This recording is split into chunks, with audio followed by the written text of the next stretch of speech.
السلام علیکم ورحمۃ اللہ وبرکاتہ۔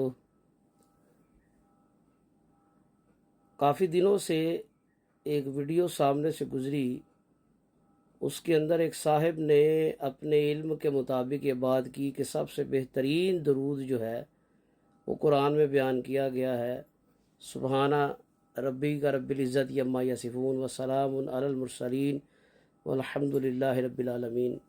اس میں کوئی شک نہیں ہے کہ اس کے الفاظ بڑے ہی پیارے ہیں اور بڑے ہی مختصر اور جامع ہیں، لیکن حدیث رسول صلی اللہ علیہ وسلم صحیح بخاری کتاب الانبیاء کے اندر ایک حدیث موجود ہے۔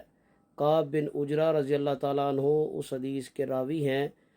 آ کر انہوں نے نبی کریم صلی اللہ علیہ وآلہ وسلم سے پوچھا کہ اللہ کے رسول، اللہ نے ہمیں آپ پر درود اور سلام بھیجنے کا طریقہ سکھایا ہے، ہم آپ پر درود کس طرح بھیجیں؟ سلام کا تو ہمیں پتہ ہے۔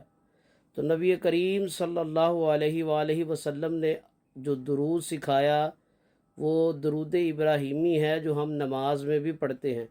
اللہم صلی علی محمد وعلی آل محمد کما صلیت علی ابراہیم وعلی آل ابراہیم انک حمید مجید۔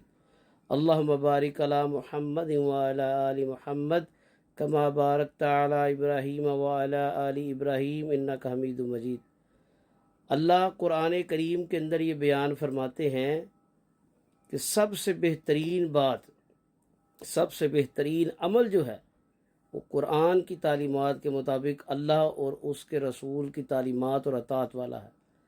تو اپنی طرف سے اپنی پسندیدگی کے حوالے سے اگر کسی کو کوئی چیز پسند ہے تو اس کا ذاتی عمل ذاتی پسندیدگی ہے، لیکن اس کو دین کے نام پر عام کرنا کہ یہ بہترین ہے اور اللہ اس کے رسول نے اس کو بہترین نہیں کہا، اس سے گریز کرنا چاہیے۔